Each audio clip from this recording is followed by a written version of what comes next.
Beberapa hari belakangan ini, sosok komedian Dede Sunandar menjadi topik hangat perbincangan warganet hingga viral di media sosial, setelah ia belak-belakan menceritakan kisah pahit dalam hidupnya. Kisah pahit hidupnya tersebut diungkapkan Dede Sunandar saat ia hadir menjadi bintang tamu di acara FYP Trans 7 yang dipandu oleh Melanie Ricardo dan Vega Darwanti beberapa waktu yang lalu.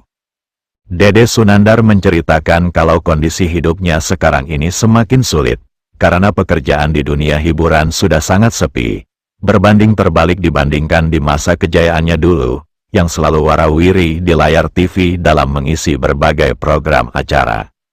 Bukan tanpa upaya, di tengah kondisinya yang tengah sepi job tersebut, Dede sudah mencoba melamar pekerjaan di sejumlah tempat, namun belum mendapatkan hasil.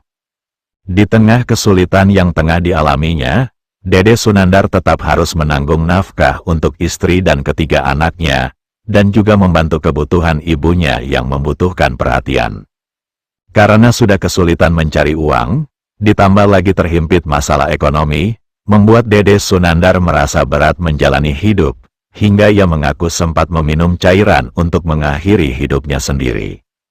Entah karena memang belum ajalnya, niat buruk Dede mengakhiri hidupnya sendiri akhirnya terselamatkan. Badannya hanya merasakan lemas dampak dari cairan yang sengaja ditenggahnya tersebut. Selain itu, Dede juga menceritakan kalau ia kini tengah dihadapkan pada masalah rumah tangga dengan istrinya. Pasangan yang sudah lebih kurang 11 tahun menikah ini dihadapkan pada badai perceraian. Dede dan istrinya kini sudah pisah rumah lebih dari setahun.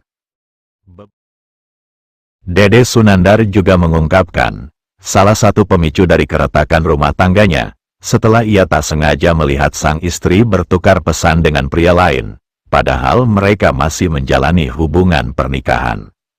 Di kala momen sedih yang ia ceritakan tersebut, Dede hadir dengan anak pertamanya yang bernama Arjuna.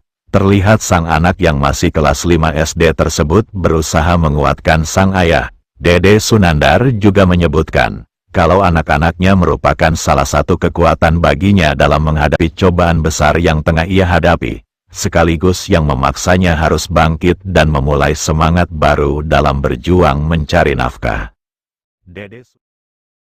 Dede Sunandar mengaku, dirinya mulai mengalami fase sulit dalam hidupnya sejak ia kalah dalam pemilu legislatif 2024 yang lalu. Padahal untuk modal kampanye, Dede Sunandar sudah mengeluarkan biaya yang tidak sedikit.